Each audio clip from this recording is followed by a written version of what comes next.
오늘 주신 말씀 열왕기하 오늘 14장 차례입니다. 14장 1절로 7절까지만 우리 합독 한번 하시겠습니다. 열왕기하 14장 1절로 7절입니다. 자, 시작. 이스라엘 왕 여호아스의 아들 요아스 제2년에 유다 왕 여호아스의 아들 아마사가 왕이 되니 그가 왕이 된 때 나이 25세라 예루살렘에서 29년간 다스리니라. 그의 어머니의 이름은 여호야단이요 예루살렘 사람이더라. 아마사가 여호와 보시기에 정직이 행하였으나 그의 조상 다윗과는 같지 아니하였으며 그의 아버지 요아스가 행한 대로 다 행하였어도 오직 산당들을 제거하지 아니하였으므로 백성이 여전히 산당에서 제사를 드리며 분향하였더라. 나라가 그의 손에 굳게 섬에 그의 부왕을 죽인 신복들을 죽였으나 왕을 죽인 자의 자녀들은 죽이지 아니하였으니 이는 모세 율법책에 기록된 대로 함이라. 곧 야훼께서 명령하여 이르시기를 자녀로 말미암아 아버지를 죽이지 말 것이요 아버지로 말미암아 자녀를 죽이지 말 것이라. 오직 사람마다 자기의 죄로 말미암아 죽을 것이라 하셨더라. 아마사가 소금 골짜기에서 에돔 사람 10,000명을 죽이고 또 그 전쟁을 하여 셀라를 취하고 이름을 욕되리라 하였더니 오늘까지 그러하니라. 오늘 교만과 심판에 대한 말씀을 우리에게 주신 겁니다. 제가 상징 그림을 하나 그리고 설명해 드리겠습니다.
오늘 열왕기하 14장은 사람이 얼마나 교만하면 하나님에게 손을 보실까 하는 그런 생각들을 많이 하게 돼. 역사는 지나가 보면 그 자기 인생을 이렇게 기록한 역사 기자들에 의해서 이제 역사가 이렇게 정리가 되잖아요. 다 역사라는 건 사실을 기록해 놓는 것이거든. 거짓말을 기록해 놓으면 나중에 그 후세대에 가서 그건 거짓이었다 그렇게 기록이 나와요. 역사라는 그래요. 지금은 현재 의인인 사람이고 정의로운 사람일지라도 그 사람 지나고 나면 반대파 사람들이 또 볼 때 색다른 그런 기록을 하거든. 사람 인생 살아갈 때 이렇게 후회 없는 인생을 살 수는 없겠지만은 그러나 가능하면 하나님을 잘 믿고 선하게 살고 착하게 살고 원수 없이 살고 화목하게 사는 그 사랑이 항상 사람 마음속엔 가득히 담아 있어야 돼요. 사랑이 없으면 실수가 계속 일어나게 돼요. 성경은 그래서 한마디로 사랑하며 살아는 거예요. 그게 사람의 본연의 속성이라는 거죠. 본연의 성품. 너희들이 지금 마귀에 쌓여서 종노릇 하니까 지금 겉으로 보면 굉장히 선해 보이는데 속으로는 다 뒷공문에서 썩은 냄새가 나고 이렇게 살지 않냐 이거지. 성경은 실제를 그대로 기록해 놓습니다. 왕 그러면 최고잖아요. 사람을 죽여도 되는 것이잖아요. 권세가 인간세에서는. 그죠? 하나님은 그렇게 그걸 원치 않아요. 하나님을 닮은 사람을 어떻게 사람이 사람을 죽이느냐. 그건 살인이다. 그렇게 보는 것이거든요. 제가 여기 있어서 가르친다고 하지만 저도 강단 데려가면 그냥 똑같은 인생을 살아가는 거예요. 조금은 말씀을 많이 하니까 많이 깨닫고 바른 길을 찾아서 가려고 하겠죠. 그러나 저도 인생이 다 지나고 나면 뒤에 또 제자들이나 후배들이 나를 기록할 때 정지하고 판단한 내용도 나올 것이고 칭찬한 내용도 나올 것이고 역사는 그 무섭습니다. 그래서 북왕국에 이렇게 왕들이 수십만 한십 명 돼도 전부 악한 자로 기록이 돼 나가요. 그런데 남왕국에 있는 예수를 하나님을 믿는 경외하는 그런 율법을 따라서 통치하는 왕들은 선한 왕이 대여섯 분 계시거든요. 대여섯 분. 이 역사라고 하는 것이 그렇게 중요한 것입니다.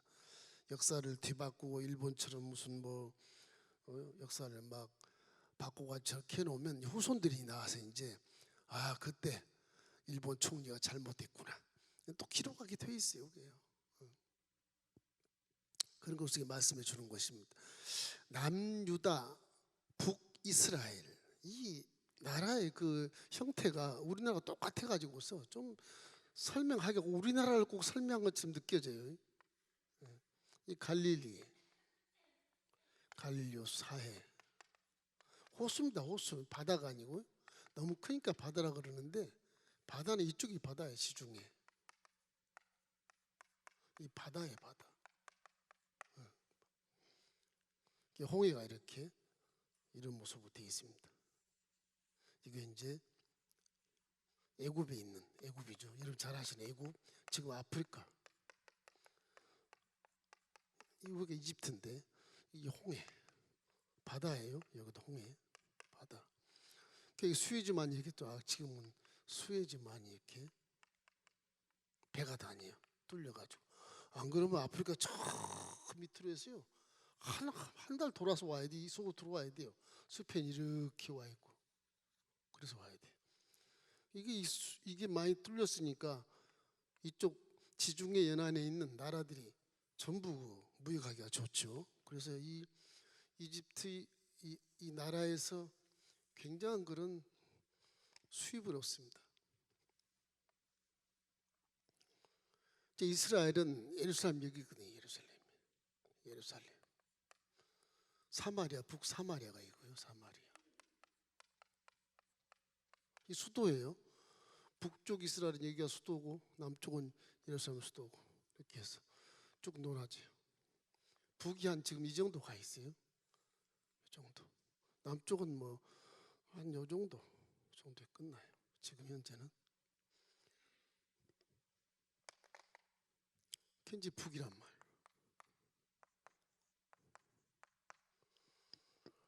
남쪽 유다와 북쪽의 이스라엘 10지파하고 2지파뿐이 아닌데 하나님을 잘 믿고 하나님을 안 믿고 금송아지를 믿고 바알신을 믿고 아세라를 믿는 것이거든요.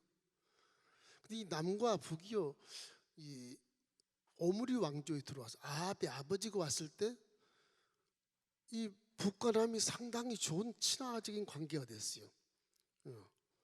역사를 보면 여기 사마리아에 있던 이 오므리 왕조라 그래요. 왕조가 한 4대쯤 가는데 시돈 여기가 바알의 원산지 바알.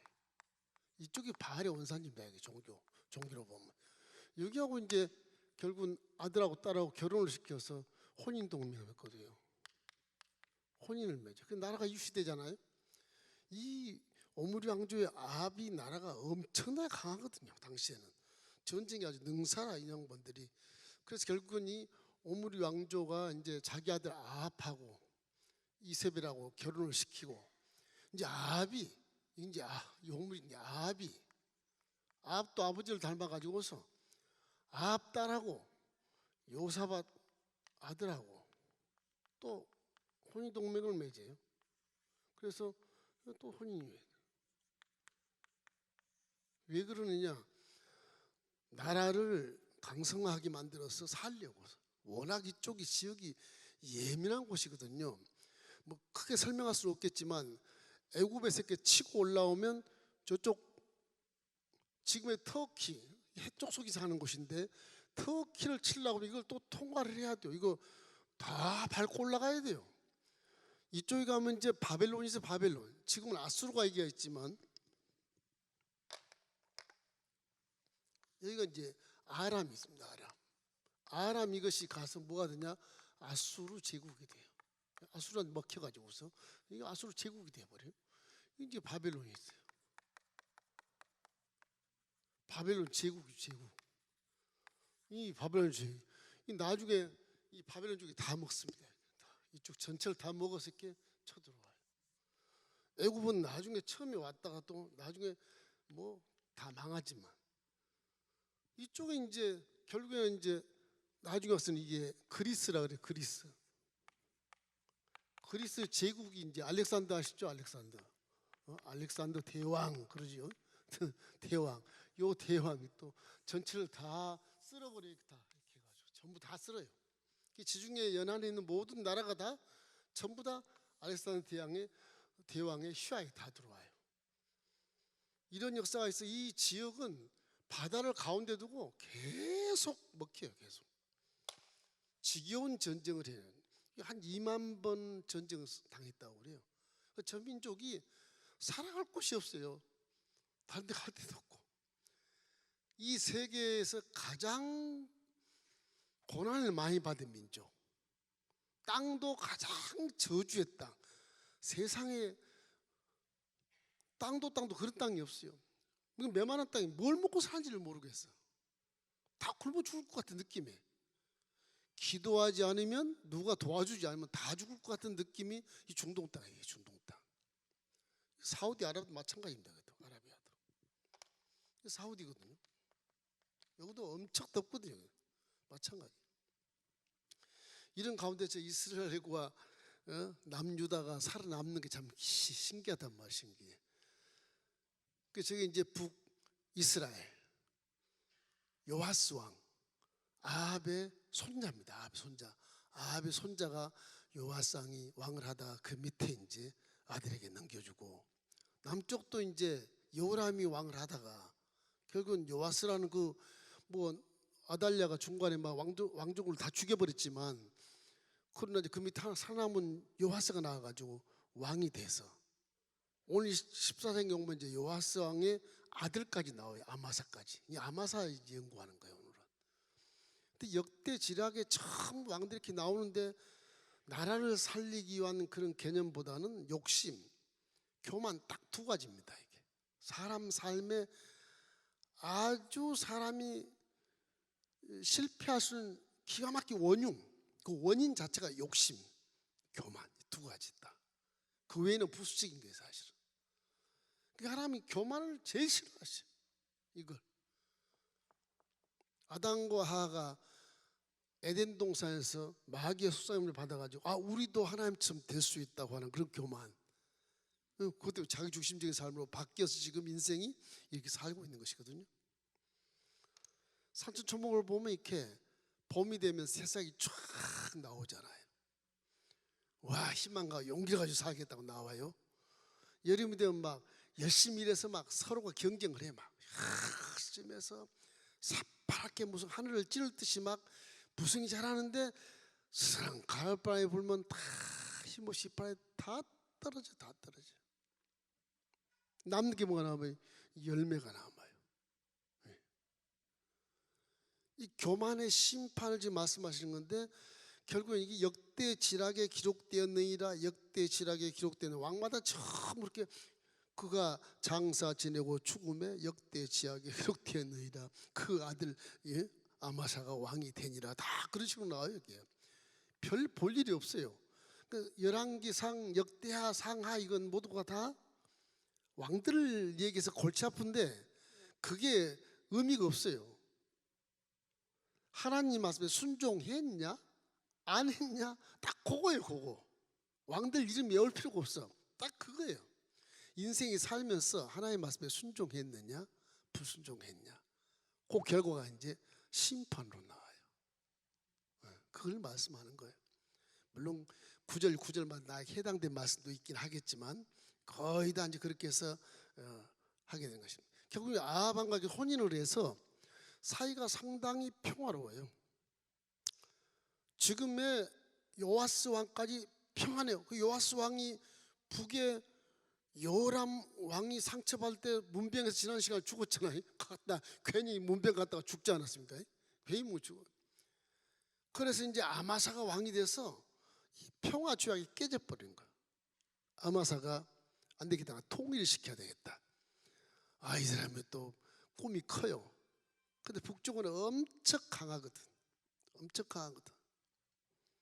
근데 여기서 착각을 많이 하게 되는 것입니다. 그걸 우리가 배워야 되는. 오늘 남유다와 아마사 왕과의 그 관계를 보면 아마사도요 통치 기간은 굉장히 정직했어요. 남쪽입니다. 남쪽. 남유다 왕 아마사. 이거 이 사람 아주 정직했어요. 정직. 그 초기에는 굉장히 하나님께 칭찬을 많이 받아요.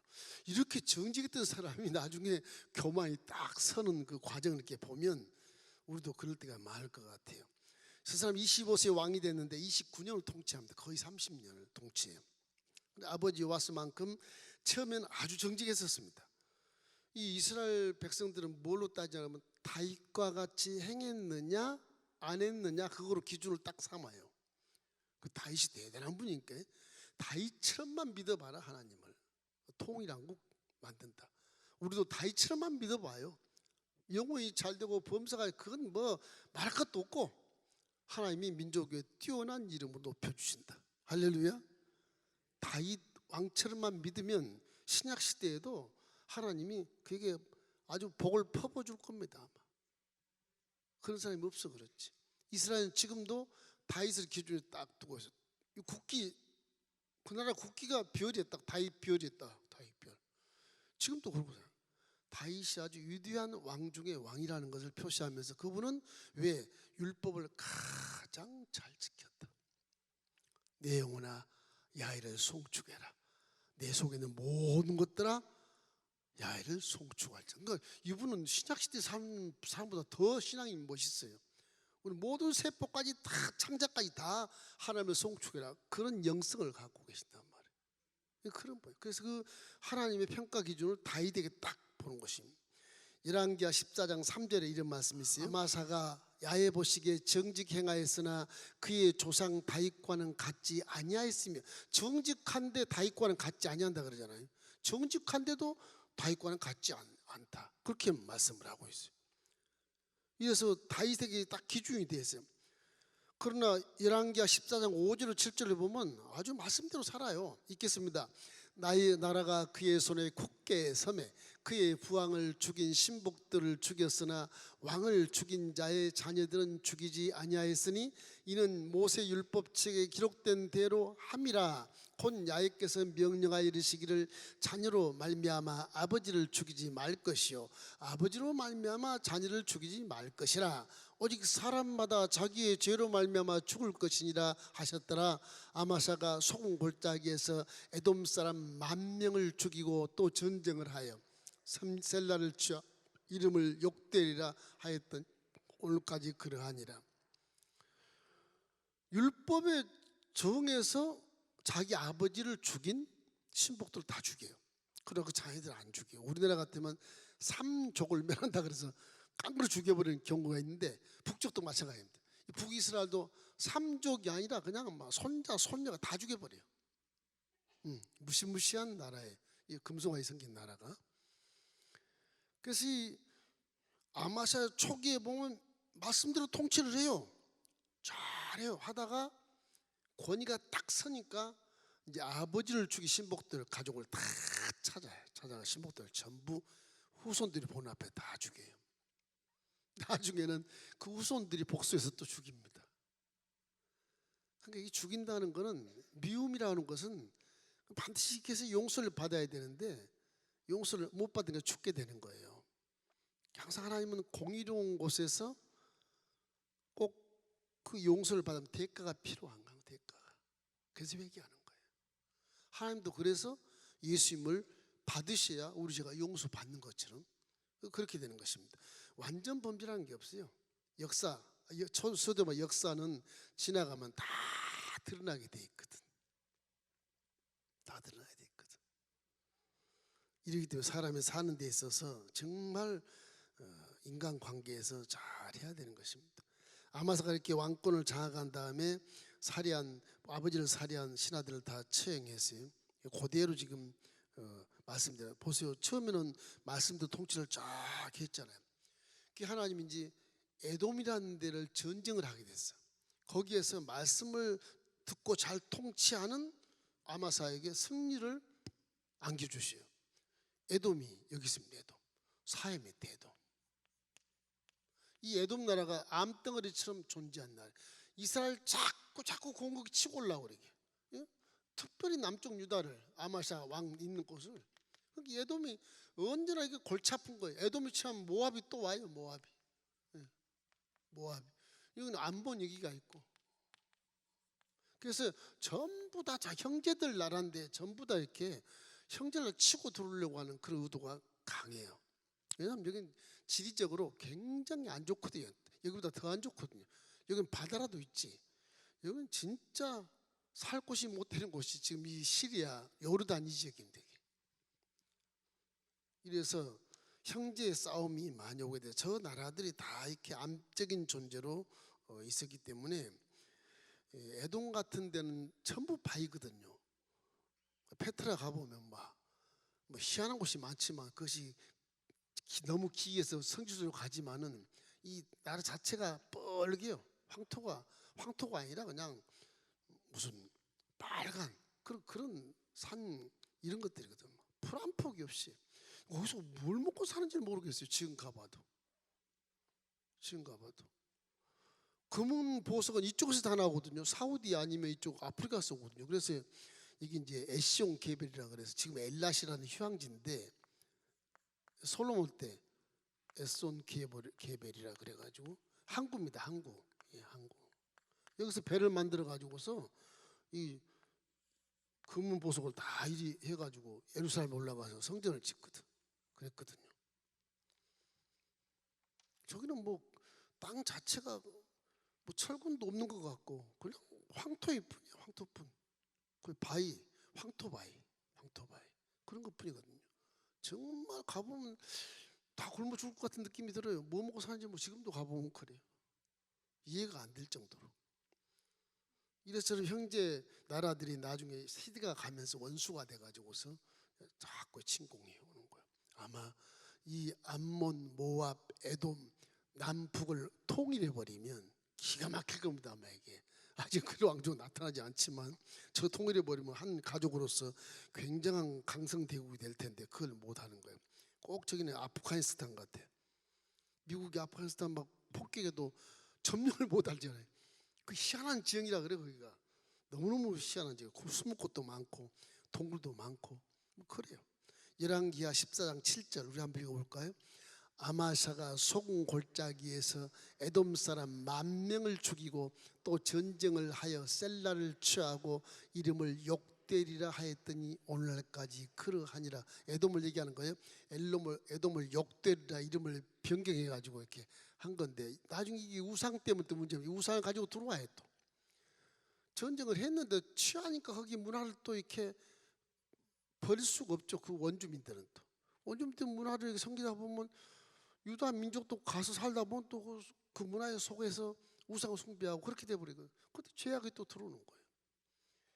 점령한다고 좋지 않는 건데 점령하고 나니까 또 나중에 하나님이 싫어하는 그런 우상을 또 섬기게 돼.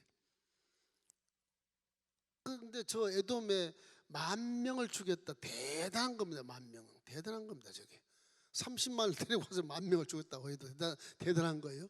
이스라엘은 합쳐봐야 군인이 딱 30만이에요. 30만. 이 당시에 그 정도밖에 안 돼요. 에돔에 승리했죠. 이 승리한 계가를 가지고 이제 아마샤가 교만이 들어와요. 교만이. 이제까지 내 선조들이 전부 호인동맹에서 화친조약을 맺어서 남북과 좋았지만 이제 내가 통일을 해봐야 되겠어. 막 이런 꿈을 아마샤가 꿉니다. 그래 막 객기를 부려요. 야 요아스야, 나하고 한번 만나서 전쟁하자. 막 그렇게 얘기해 이제. 그 요아스는 미소를 짓고 네가 전쟁해봤자 햇병아리가 전쟁해봤자 뭐 얼마나 잘하겠느냐. 넌 나한테 덤비면 죽어. 그래 오지 마. 충고를 많이 하거든요. 근데도 남쪽에 있는 아마샤가 자기 딴에는 부왕의 억울함도 풀어주었겠다. 아 이때 내 기회다. 하나님 날 도와주셨으니까 내가 한번 통장국을 잃어버리다. 그런 생각을 가지고 이제 교만이 마음속에 싹 들어오게 되는 것이. 그래서 요아스가 충고를 합니다. 네가 지금 에돔과의 전쟁에서 그 업적을 과시하면서 교만한데 넌 나하고 싸워봐야 상대가 안 된다. 우리 오므리 왕조가 지금 아직 남아있다고 해도 좀 쇠퇴했다 해도 너하고는 상관이 안 돼. 오지 마. 이왕 선조들이 화평하게 지냈으니까 우리도 화평하게 지내자. 그런 마음으로 이제 요아스 왕이 이제 북쪽 요아스 왕이 이제 얘기를 하는 것입니다. 그런데 북이스라엘의 이런 여러 가지 이제 못된 것들, 신앙의 못된 것들 이런 것들은 아마샤가 알기 때문에 그런 것들을 버릇을 고치고자 선미들을 만들겠다 그런 생각을 하고 이렇게 통일하려고 하는데 통일이 쉬운 겁니까? 수백 년을 지나온 그 이스라엘 북이스라엘인데 같은 민족이었으나 금송아지 섬기는 사상하고 야훼를 섬기는 사상하고 전혀 다르죠. 우리나라도 마찬가지예요. 북 김정은 저 정권이 70년이 넘었는데 지금 사상이 확 바뀌어 있다고요. 지금 공산주의로 바뀌어 있다고요. 공산주의가 뭔지를 알면요 통일할 생각을 안 해요. 몰라서 통일하려고 그러지. 그런 거예요. 사상이 뭔지를 몰라서 그러는 거예요. 아 우리가 민주주의처럼 인격적으로 대하고 뭐 좀 도와주고 이러면 화해하면 좋겠다. 근데 그게요 공산주의가 맥히질 않아요. 맥히질 않아요. 공사는 그게 목적이 아니거든. 못 살아도 그게 목적이 아니에요. 적과 통일하는 것이지. 기독교 종교로 보면 하나의 이단 종교입니다. 공산주의가. 공산주의만 적과 통일을 하게 되면 기독교 싹 사라져야 돼요. 다 못살해야 돼. 그래야 통치하기가 좋아. 통치하기가. 하나님 그렇게 안 하시겠지만 이 사상이 이렇게 한 100년 정도 이렇게 굳혀 있으면 후손도 다 꼭 무슨 뭐 괴뢰 도단 그런 식으로 적들 그렇게 오인을 하고 또 사상도 달라서 이렇게 분배도 이런 분배가 아니에요. 공산주의는요. 계급이 없다 그러면 계급이 더 강한 곳이고요. 이래서 우리 뭐 이렇게 정상들 회담하는 거 보면 아, 저 공산주의를 알고 저러는 건가 싶기도 하고 그래요. 돕고 말아버려야지. 그런 것 같아. 이 역사를 이렇게 들춰보면 전혀 아니에요. 그래서 이제 남쪽에 있는 아마샤가 이유 없는 싸움을 하자고 이제 걸어온 거예요. 한판 붙자. 그런 거지. 나이도 훨씬 많은데 이 자식이 남쪽 왕이. 그래가지고서 이 한심을세에서 이제 북요아스가 한심해서 이런 얘기를 합니다. 나는 백향목이야. 너는 한낱 가시나무가 어떻게 나를 쳐들어온다고 싸움하자고 그러냐. 그런 얘기를 하는 겁니다. 이 성경에도 그런 말이 나와요. 열왕기하 14장 10절에 보면 우리 한번 읽어보십시다. 내가 에돔을 쳐서 파였으므로 마음이 교만하였으니 스스로 영광을 삼아 왕궁에나 네 집으로 돌아가라. 어찌하여 화를 자체하여 너와 유다가 함께 망하고자 하냐. 북요아스 왕은 군대 지략도 좋은 사람이고 이게 뭐 싸움도 많이 본 사람들이니까 북쪽에는 이쪽 남쪽은 하나님만 믿기면 선한 마음으로만 이렇게 하려고 하는 거거든요. 안 되니까 이제 아마사가 이번에 내가 기회로 하나님이 에돔을 승리하게 했으니까 내가 한번 쳐버리자. 통일시켜버리자. 굉장한 그런 강력한 그런 마음을 갖고 있었지만 요아스는 북쪽 이스라엘 왕 요아스는 내가 백항목인데 내 백항목 딸하고 가시나무 아들하고 결혼하면 되겠느냐? 그런 의도로 말씀한 거예요 이게. 내 딸을 어떻게 가시나무에게 아들에게 시집 보내겠느냐, 그런 어떤 상징적인 의미로 이렇게 돌아가라고 말하는 것입니다. 요아스가 봐도 현자의 공력이 강하거든. 북쪽이 아마샤가 봐도 북쪽이 강한 줄 알아요. 그러나 하나님이 도우시면 승리할 수 있다 이렇게 생각해서 이렇게 무리하게 객기를 부리는 것처럼 성경에 이렇게 나옵니다. 결국에는 전쟁에서 망해요. 아마샤가 전쟁에서 도망하게 되고 나중에 죽어요. 또 그런 생각이 벌어져. 이 교만이라는 것이 이제 나중에 나오지만 교만이라는 것이 앞길을 못 봐요. 주의를 이렇게 분별을 못해. 교만이라고 하는 건 자기만 잘났다고 하다 보니까 그런 것이거든요. 제 친구 목사님이 아주 훌륭한 목사님이 계세요. 너무 이제 훌륭하니까 주위에서 막 불려다녀요. 초빙 그런 것이 오고 막 또 매스컴에서 막 인터뷰를 하고 막 이렇게 나다녀. 정신없이 바빠요. 근데 그것이 딱 교만이 들어오니까요 실패해버려요. 그렇게 하나님 많이 사용했는데도 결국에 실패해버리더라고요. 처음 이렇게 말씀으로 잘 통치했어도 나중에 교만이 들어오면 하나님이 사용하지 않게 된다. 이런 걸 우리가 알 수 있어요. 자, 그러면 이 왕들의 교만을 보면 우리가 알 수가 있어요.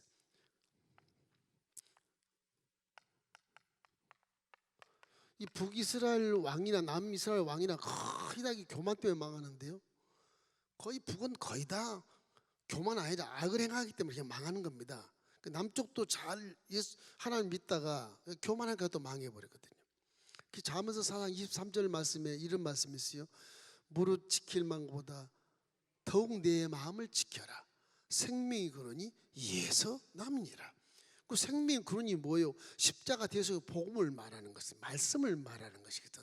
그 말씀대로 순종하는 것이 삶인데 말씀을 제껴놓고 내가 뭐 통일 한번 시켜보겠어 이런 생각을 하다 보니까 실수를 저지르는 거죠. 어떻게 보면 말씀에 순종한 것은요, 아마샤 입장에서 보면 몸에 가시가 있어서 순종을 했어. 조건이 있어서, 그죠? 내가 구할 것, 내가 이길 것, 뭐 내가 가지고 싶은 것, 그것 때문에 말씀에 슬쩍 순종했다고 볼 수 있어요. 아버지 부왕을 죽이는 그놈 내가, 아버지 원수를 내가 갚으겠어. 곧 가시잖아요. 가시니까 말씀에 이렇게 순종을 하게 돼요. 사람이 가시가 있어야 순종하지, 가시 없으면 내가 하는 거지 뭐 하나님 어디 있어, 그렇게 살잖아요. 사도 바울도 남의 병은 다 고쳐줘. 안수하면 병이 촉촉촉 나가고 귀신이 나가고 하는데 자기 병은 못 고치는 것도 사도가. 저 사람은 남의 병 고치면서 네 병이나 잘 고쳐라 그러잖아요. 사도 바울 화가 나가지고 기도하잖아요. 3번이나 기도해요. 응답이 없어. 2번 내 응답이 없어. 3번째 기도하니까 하나님, 내 은혜가 내가 족하니라. 지금 내 눈병을 기도하는데 뭐 은혜가 좋다가 족하다 그럽니까? 네가 눈병이 나으면 너는 교만해서 우상이 된다. 그런 거거든요. 가시가 고난일 수도 있고 시험일 수도 있고 환난일 수도 있겠지만은 가시가 크고 적은 걸 떠나서 그런 것이 나 앞에 하나라도 와 있어야 내가 겸손해지지, 하나도 없으면 오만방자하게 되고 하나님 제껴놓고 지가 다 하다 보니까 나중에 실패로 돌아가는 거예요. 이것이 가장 중요해요. 교만이란 그런 데서 오판이 생기는 것입니다. 그래서 이 아마샤가 몸에 가시가 있었을 때는 아버지를 죽이는 원수 가시, 에돔의 저 암덩어리 저 가시가 있을 때는 하나님의 말씀을 잘 들었어요. 원수하고 암덩어리가 싹 사라지니까 이제는 뭐 교만이 딱 들어와서 북이스라엘 상대도 안 되는데 한번 붙자 이렇게 된 거예요. 그래서 우리는 가시가 있고 또 약점이 좀 있는 것이 훨씬 신앙이 좋습니다. 사도 바울은요 그렇게 우리보다 훌륭하지만 약점을 자랑한다 그러잖아요. 누가 자기 약점을 자랑할 자가 누가 있어요? 그런데 신앙에는 내 약점을 자랑하는 것이 내 겸손을 스스로 하게 되는 것이고 겸손한 자에게 은혜를 주기 때문에 그래요. 말씀을 아는 자는 그런 지혜가 있어요. 말씀을 아는 자는 모르니까 방방 뜨는 거죠. 알면 그렇게 잘난 척 안 해요. 보통 안 해요. 요즘 핸드폰 있어가지고서 그런 분도 계셔. 성함이 누구시라고 성함 딱 핸드폰 친대요. 성함 다 나오는데 거기에 무슨 교회 해달라고. 그걸 또 아는 척하고 막 얘기를 막 해. 요즘에 정보가 빠르니까 어린 아이들도 얘기를 해요. 그것이 잘못하면 교만이 될 수도 있고요. 뭘 안다고 얘기할 수 있겠지 않습니까? 그러니까 이 아마샤 입장을 가만히 묵상해 보면 이 사람이 몸에 가시가 있을 때는 하나님 말씀에 잘 순종해서 에돔도 이기고 승리의 삶을 살았는데 이게 가시가 싹 사라지니까 이상한 일을 벌이는구나 이게. 뭐 이게 엄청난 강성대국을 싸워서 이기겠다고 그러는구나 이 생각이 드는 거지 않습니까? 가시가 없으면 자기 멋대로 짓거리잖아요. 가시가 있으면 그래도 기도하게 되고 겸손하게 되는 거예요. 그때 하나님은 은혜를 주시는 것입니다. 그래서 교만이란 건 합리적인 것을 잃어버리고 독재를 하게 돼. 그 사람이 다 싫어하는 거예요. 독재 다 싫어하잖아. 독재. 교만하기 때문에 싫어하는 거예요. 이게. 교만이 딱 남말 안 들어요. 독재하고 싶은 생각이 딱 지배하고 싶은 생각이 드는 거예요. 마귀 속성이기 때문에 그래요. 마귀 속성. 겸손은 하나님의 속성이에요. 선한 속성이죠. 마귀 속성은 항상 독재를 하거든요. 이래서 아무리 성경적으로 살고 충성된 사람도 결국에는 끝까지 가는 것이 어려우니까 우리가 끝까지 겸손하고 끝까지 교만을 안 하려고 하면 항상 성경에서 떨어지지 말아야 돼요. 말씀에 떨어지면 교만해지기 쉬워요. 말씀에 떨어지면 교만하기 쉬운 것입니다. 더 비참한 것은 지금 아마샤가 지금 이 전쟁을 일으킨 당사자인데 나중에 결국 운명하잖아요. 죽어버리잖아요. 그래서 항상 우리는 하나님의 은혜를 기억하고 말씀을 꼭 붙잡고 있어야 승리할 수 있다. 할렐루야. 그걸 배우는 것입니다. 은혜를 기억하고 항상 말씀에 순종해야 돼. 이거는 교만은 이건 말씀에 순종하시고 은혜를 기억해야 됩니다. 은혜. 이 두 가지만 하면요 마음에서 그냥 감사가 저절로 나와요. 감사가 저절로 나와요. 감사로 제사를 드리면 하나님이 응답을 주시게 되어 있잖아요. 감사로 제사를 드린 자가 나를 영화롭게 하나니 내가 저에게 구원을 보이리라. 구원을 보이리라. 이것은 교만의 결과는 이제 이 그림처럼 나타나 다 사라지는 것입니다. 봄이 되면 싹이 트고 병충해도 안 먹잖아요. 깨끗하잖아요. 아주 그냥 영혼이 잘 되고 범사가 되고 강건하게 자랄 수 있는 그런 나무가 딱 돼 일어서요. 여름 돼 보십시오. 막 그냥 푸르게 무성하게 하늘 찌시 막 솟아나면 벌레도 그만큼 기어 올라오거든. 벌레도 그만큼 기어 올라오거든. 결국은 다 가을이 되면 다 떨어지고 뭐만 남으면 이파리만 다 사라지고 열매가 있느냐 없느냐에 따라서 심판이 오는 거예요. 교만의 결과는 결국 열매 이걸 끝나는 겁니다. 그 심판이라고 우리 그걸요. 이 아마샤가 북이스라엘의 요아스의 말을 듣지 않고 그때 가면 화친을 했으니까 왔다 갔다 할 수 있었는데 듣지 않고 적대시하니까 결국은 충고를 듣지 않고 고집을 부리니까 사태는 그냥 전쟁으로 돌입하게 되는 것이. 열왕기하 14장 11절로 12절 우리 함께 읽겠습니다. 아마샤가 듣지 아니하므로 이스라엘의 왕 요아스가 올라와서 그와 유다의 왕 아마사가 유다의 벳세메스에서 대면하였더니 유다가 이스라엘 앞에서 패하여 각기 장막으로 도망한지라. 그냥 첫 대면 도망하잖아요. 벳세메스 경계선이거든요. 북쪽 땅이 이게 벳세메스가. 이어서 만나가지고서 그리고 도망오게 돼요. 상대가 안 돼요. 상대가. 그래서 이 교만이라는 것이 남이 볼 때는 도무지 이해할 수 없는 행동을 해요. 이해할 수 없는 말을 하고. 교만은 그렇습니다. 이해가 안 되는 거예요. 저 사람이 돌았나? 그 정도로 교만은 우리에게 의미를 부여해 주잖아요. 이렇게 무모한 전쟁을 일으켜서 결국 예루살렘이 능욕을 받고 그 신복들이 반란해서 자기도 죽고 그 고집부린 대가에 교만으로 고집부리면 결과는 그렇게 된다고 하는 것을 알 수 있는 것입니다. 열왕기하 14장 13절로 14절 함께 읽겠습니다. 이스라엘 왕 요아스가 베세메스에서 아하시아의 손자 요아스의 아들 유다 왕 아마샤를 사로잡고 예루살렘에 이르러 예루살렘 성벽을 에브라임 문에서부터 성 모퉁이 문까지 400규빗을 헐고 또 야외 성전과 왕궁 곳간에 있는 그 문과 모든 기명을 탈취하고 또 사람을 볼모로 잡고서 사마리아로 돌아갔더라. 꼭 바벨론에서 나중에 포로로 잡아가는 느낌과 똑같은 느부갓네살 왕 중에 있는 금은 기명들 다 탈취해 나가는. 북이스라엘에서 그렇게 남쪽을 탈취해버려요. 그래도 요아스가 다행한 것은 남쪽을 다 통일을 시키지 않고 그냥 올라간 게 참 신기해요. 신기해. 하나님의 역사겠지만 사마리아 다시 올라갔어요. 그래가지고 다 싣고. 그래서 나라 전체가 수렁에 빠지고 자신도 비참한 죽음을 당했다. 교만의 결과가 아니라 그런 겁니다. 그러니까 하나님이 도와주면 이길 수 있겠지만 지금 착각을 하는 거죠. 착각을 하는 거죠. 이래서 남유다가 보기 좋게 금송아지 섬기는 북이스라엘에게 패배해가지고서 왕도 죽고 자신 운명이 그렇게 되어버렸죠. 교만 때문에. 잠언서 3장 34절 말씀에 이런 말씀이 있어요. 진실로 그는 거만한 자를 피우시며 겸손한 자에게 은혜를 베푸시나니. 그러면 교만을 버려야 되는 것입니다. 우리도 항상 성경으로 이렇게 출발하다가 기도도 많이 하다가 축복을 받은 후에 자칫 아마사처럼 교만해서 타락할 수가 있어요. 이만큼 살면 됐지. 그 교회도 안 나오고 예배도 안 나오고 그러면 똑같은 현상이 벌어지는 것이거든요.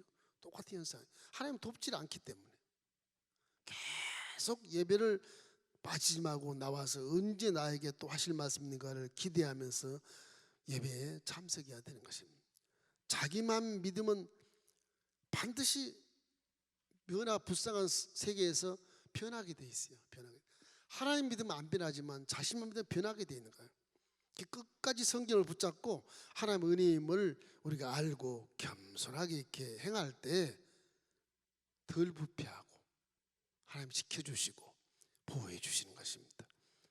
그리고 중요한 결정을 할 때 내 마음의 방향이 교만이 아닌 겸손 쪽으로 향하고 있는가 그래서 확인해 가지고 교만 쪽에 있으면 조정을 딱 해야 돼. 겸손 아주 눈을 탁 내리고 마음을 착 내려앉고 겸손한 모습으로 그렇게 해야 되는 것입니다. 말도 마찬가지. 내가 지금 말하다가 너무 교만한 거 아니야? 그러면 얼른 겸손한 말을 바꾸셔야 돼요. 잠언서 18장 6절에 그런 말씀이 있어요. 미련한 자의 입술은 다툼을 일으키고 그의 입은 때를 자청하네. 매를 자청하네이라. 저렇게 지혜로워야 되는 것입니다. 지도자를 평가하는 기준은요, 하나님의 기준은 전쟁의 승리냐, 무슨 나라의 번영이냐, 열매가 많냐, 그게 평가의 기준은 아니에요. 뭐가 평가냐? 하나님이 네가 나와 함께 지금 관계가 회복되었느냐 안 되었느냐, 그게 가장 중요한 평가예요. 회복이 되었으면 하는 일들이 다 봉사권실한 거 전부 다 하나님의 영광만 위해서 하니까 그게 최고로 평가의 기준이 되지. 지금 내가 열매가 많고 기적을 많이 체험하고 그게 문제. 지금 현실에 네가 나와 함께 관계가 지금 회복이 되어 있느냐, 그걸 말씀하신 거예요. 그러니까 에베소 2장 6장 24절 말씀도 하나님을 변치 않고 사랑하는 자에게 은혜가 있을지어다. 근데 변치 않고 사랑할 수가 있어요? 환경이 자꾸 유혹이 오고 미혹이 오는데 와, 예수 믿기 힘들다 이럴 때도 있잖아요. 이럴 때도 있잖아요. 언제까지 내가 이렇게 죽어야 돼? 언제까지 내가 저렇게 도와줘야 돼? 언제까지 내가 참아줘야 돼? 이런 거 있잖아요. 이런 거 죽을 지경이. 형제라서 가족이라서 맨날 이렇게 그냥 손해만 보고 살아야 돼? 이런 분도 계실 거란 말이에요. 그러면 상담 한 분 계셨어요, 우리 교회. 그래도 참으셔야 됩니다. 언제까지 참아야 돼, 목사님? 죽을 때까지 참으세요. 그건 당신이 가족의 일원이니까 그래도 당신이 있어서 가족이 사는 거 아니냐 이게. 손해는 봐도 제일 잘 산다며. 제일 잘 살면 다 주셔. 난 어떻게 살라고요? 저도 살잖아요. 지금 계산해봐. 정부하면 무슨 일을 만나도 자꾸 손을 벌리는 뭐 형제, 형, 자매 아우들이 있다. 왜 나만 이렇게 뼈 빠지게 고생하면서 일해야 되느냐. 아버지 죽으시면 난 다 남이다. 뭐 이런. 그럴 수 있겠지만 그것이 환경이 나를 변화시켜 주는 거예요. 마객사는 거거든요. 그래도 형제자매가 가까우니까 남이 돕겠습니까? 그 안 도와주면, 당신이 안 도와주면 형제는 죽으라고, 그 사명이라고 생각하고 도우셔요. 형제가 화목하는 것은 하나님이 기뻐하시니까, 틀림없이 좋아하는 것이니까 그렇게 사셔야 됩니다. 근데 뭐 힘든가 봐요. 평생을 그렇게 살아야 돼. 평생을. 근데 그분들이 이렇게 도와주면 형제들이 좀 정신 차리고 부지런히 일하고 그러면 좋겠는데, 수십 년을 계속 변함없이 그래서 한대 변함없이. 그 이분은 아주 미실지경이지 그냥. 참 어려운 가정 같긴 한데, 그래도 어떡합니까? 사명을 생각하고 내가 없으면 다 죽겠구나 이 생각하면서 힘들어도 같이 살아야 되지 않겠습니까? 그러니까 우리에게 전쟁이나 번영이나 열매나 성공이나 이런 것이 하나님의 평가 기준이 안 되고, 하나님은 항상 가깝게 있는 것, 정말 내 관계가 회복된, 난 정말 하나님의 아들인가? 난 정말 하나님의 딸인가? 다시 한번 생각해 봐야 돼. 그 은혜는 예수로부터 그것이 나한테 온 것인데, 예수님도 제대로, 예수님은 뭐 옛날 나 때문에 다 죽으셨으니까 뭐 나는 의로운 자를 인정만 해주세요, 뭐 그렇게 믿는다든지 그러면 안 되거든요. 그 예수님을 생각하면 눈물이 나고 그 은혜가 잊지 못해서 아주 그냥 감사가 넘치고 이래야 되지 않겠어요? 또 하나님의 자녀라면 와, 나 같은 딸을 하나님 딸로 인정해 주시니 너무너무 감사합니다. 그런 감사의 시사를 드려야지 않겠습니까? 이 아마사의 고집을 버리는 게 좋아요. 아마사의 고집이 그런 것이거든요. 아니 북하고 이렇게 맨날 싸우고 이 시대의 사람 뭐해, 내가 왕이 됐으니까 여기까지 전쟁에서 통시켜버리잖아. 에데모스 이겼으니까 그거 자만해가지고서 고집을 못 걷고, 북쪽에 적군이 말이지, 적 왕이 야 너 고집 부리지 말고 내 충고 들어도 싸워봐, 너 진다, 안 돼, 내가 통일시킬 거야, 이러니 그냥 하나님 뜻이 아닌데 그렇게 하다가 나라까지 다 그냥 수렁에 빠지고 자기도 비참한 죽음을 당하는 그런 역사를 봤을 때 우리 교만이 얼마나 결과적으로 안 좋은 것이라는 사실을 우리가 스스로 깨달아야 되는 겁니다. 절대 교만하지 마십시오. 뭐 교회에서 목사님한테 뭐 대들지 말라고, 교만하지 말라 그러는가? 그런 분도 계신데 절대 그런 거 아니에요. 저한테 대들도 괜찮아요. 괜찮아요. 절대 그런 거 아니에요. 절대 그런 거. 남한테 대들지 말라 그러지. 여기 이제 본문에 보면 이제 참고로 여로보암 2세라는 게 나와요. 여로보암 2세. 여로보암이란 말이 많이 나오죠. 2세. 왜 2세라 그런지 아세요? 이 북이스라엘의 초대 왕이 여로보암이거든. 이 왕, 이게 만드는 이 왕이 이제 여로보암이거든. 여로보암 왕이 초대 왕. 남쪽은 르호보암이고요. 르호보암은 솔로몬의 아들이잖아요. 그게 갈라진 거예요. 여기는 10지파가 다 갖고 여기는 2지파밖에 없어. 여기에 뭐 있다면 한 지파가 레위지파가 있는데 그 레위지파는 지파로 쓰지 않거든요. 여기는 이제 하나님 나라를 믿는 것이고 이쪽은 금송아지 믿는 것이고 뭐 그런 거죠. 여로보암 2세라는 사람은 시대가 가다 보니까 여로보암 뭐 그렇게 해서 왕조들이 쏙 나, 시므리 오므리 쭉 가다가 이제 이후 왕조 와가지고서 이제 요아스 왕. 그래서 이제 이 금송아지 섬기는 그 나라에 이제 여로보암 왕이라는 이름이 딱 요아스 아들로 나오는 거예요. 요아스 왕 아들이 여로보암이야. 시조의 왕 이름과 똑같아. 그래서 그 끝에다가 2세 그렇게 붙이는 거예요. 똑같은 왕이 아니에요. 이름이 똑같아서 그렇죠. 이스라엘은 남북이 원래 야훼를 믿은 족속이었기 때문에 이름이 비슷한 게 참 많습니다. 북도도 지금 요아스, 밑에도 요아스 왕, 남쪽 요아스 왕, 훌륭한 왕 있잖아요. 지난번에 그런 왕, 종교 개혁을 하는 왕. 이름이 똑같지만 그래서 이제 신학자들이 여호람도 똑같았죠. 여호람도 그 밑에는 여호수 아들 여호람, 북쪽에 아합 아들 여호람, 이건 요람 그렇게 바꿔서 써놨어 성경에. 이 혼돈할까 봐서 그런 경우도 있어요. 그래서 이스라엘과 역사적으로 이제 경쟁국인이 아시리아, 아람, 요 아람이 아주 이스라엘의 적이에요, 적. 이 아람국을 쳐부시는 것이 여로보암 2세예요. 이스라엘 북쪽으로 전쟁에 능해요. 전쟁에 능해요. 우리나라도 북쪽에 핵무기를 갖고 있지만 전쟁에 능해요. 그 아람을 쳐부셨어요. 대단한 사람이에요. 대단한 사람. 솔로몬 통일왕국 시대에 저 아람까지 시리아 땅까지 다 점령할 때가 있었거든요.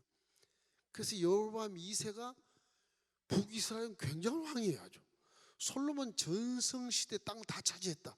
뭐 이런 그 칭호를 받을 만큼 칭찬이 자자해요. 여로보암 2세가. 그래서 경제적으로 뭐 정치적으로 아주 대단한 전성기를 이끄는 위대한 왕이 여로보암 2세입니다. 결국은 이렇게 왜 그런 현상이 벌어졌냐 그러면 이 아람 왕이 있을 때 아수르가 태어났어요. 아수르 왕이 아람을 쳐부시려고 막 전쟁할 때거든요. 그때 아람이 약해졌어요. 약해지니까 공격해서 뺏어온 거예요. 빼앗긴 땅을 뺏어온 거예요. 그래서 여로보암 2세가 아주 백성들한테 굉장히 칭찬을 받는 그런 통치를 하게 돼요. 아주 여러 지명을 이렇게 확장을 시켜가지고서 다윗과 왕국의 그런 절정기 경계선까지 다 이렇게 다 쇄복시키는 위대한 왕이 북쪽이지만 그렇게 이건 요나의 예언 때문에 그렇게 된 겁니다. 항상 하나님의 말씀은 역사에 척척 들어맞게 돼 있어요.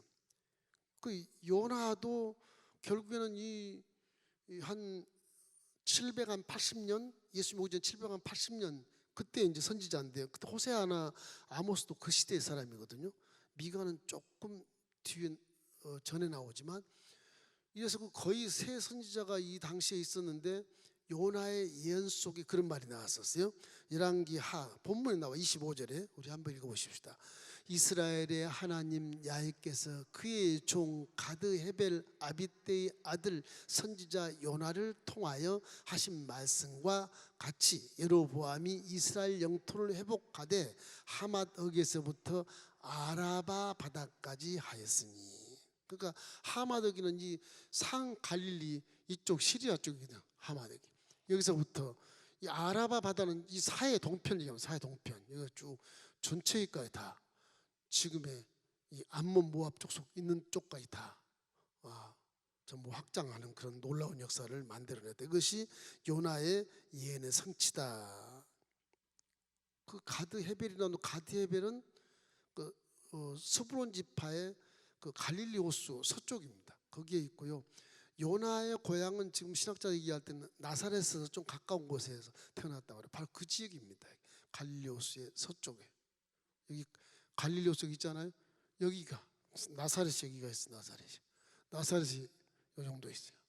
예수님 태어난 곳, 자라신 곳 나사렛. 태어난 곳은 베들레헴이고요. 베들레헴. 네. 이 나사렛에 가까운 곳이 요나의 고향이에요. 고향. 가드헤벨도 여기 있어요. 가드헤벨도. 그 지명이 다 이렇게 정해져 있거든. 성경은 거짓말이 아니고 직접 지명을 다 이렇게 확인되어 있는 겁니다. 전부 다. 그래서 여로보암 시대 이스라엘이 강성할 수 있는 그런 그 이유는 하나님이 또 북이스라엘을 다 없애버릴까 한 마음은 있는 것 같은데 아직 하나님 입에서 나오는 말씀이 언약 때문에 없앨 수가 없어요. 지금. 그래서 이 절대적인 그런 공경, 어려운 시험에 처한 이스라엘을 불쌍히 여기시고 도와주는 것입니다. 열왕기하 14장 26절 읽겠습니다. 이는 야훼께서 이스라엘의 고난이 심하여 매인자도 없고 노인자도 없고 이스라엘을 도울 자도 없음을 보시고 그 긍휼히 이들을 멸망시키지 않고 긍휼히 도와주는 것입니다. 하나님이 그 아직까지도 이스라엘을 멸망시키겠다고 하신 적이 없기 때문에 그래. 언약 때문에 그래. 언약 때문에. 그래서 아직은 망하지 않게 하시는 거예요. 그 신명기 역사관에 근거하면 그 27절 보면 다음 절 보면 이렇게 나왔습니다. 야훼께서 또 이스라엘의 이름을 천하에서 없이 하겠다고도 아니하셨으므로 요아스의 아들 여로보암의 손으로 구원하심이었더라. 아직은 없애겠다 그런 말을 하지 않았기 때문에 이스라엘 아직 봐주고 있는 거예요. 봐주고 있는 거예요. 그것이 나중에 하나님 어떻게 사용할지 하나님밖에 모르시죠. 이래서 여로보암의 능력이나 어떤 신복들의 수수 때문이 아니고 전쟁을 잘해서가 아니고 하나님의 어떤 무조건적인 그런 사랑을 우리에게 보여주는 것입니다. 무조건적인 사랑을. 그래서 정말로 하나님의 뜻이란 거는요, 왕이 이렇게 악행으로도 영향을 미칠 수 있을 것 같은데 다 하나님 말씀 안에서 행해지는 거예요. 역사가 악한 왕이라도 뭐 악한 왕이 전쟁에 이겼어도 그건 하나님 말씀 안에서 이기는 것이지 말씀 밖에서 이길 수 없다. 그렇다면 우리 역사도 내 인생의 길도 다 하나님 안에 속해 있다니까. 그래서 하나님 말씀을 믿는 거예요. 속해 있잖아 믿을 이유가 전혀 없죠. 그렇지 않겠어요? 여러분의 인생이나 나라의 이 운명도 다 믿는 자 하나님의 창조주 손 안에 다 있다니까요. 믿습니까? 그래서 하나님 말씀을 그래서 믿는 거라는 거예요. 그래서 안 그러면 믿을 필요가 없잖아요. 그래서 믿는 거예요. 이사야 45장 21절 이런 말씀이 있어요. 너희는 알리며 진술하고 또 함께 의논하여 보라. 이 일을 옛부터 듣게 한 자가 누구냐? 이전부터 그것을 알게 한 자가 누구냐? 나야애가 아니냐? 나 외에 다른 신이 없나니 나는 공의를 행하며 구원을 베푸는 하나님이라. 나 외에 다른 신이 없느니라.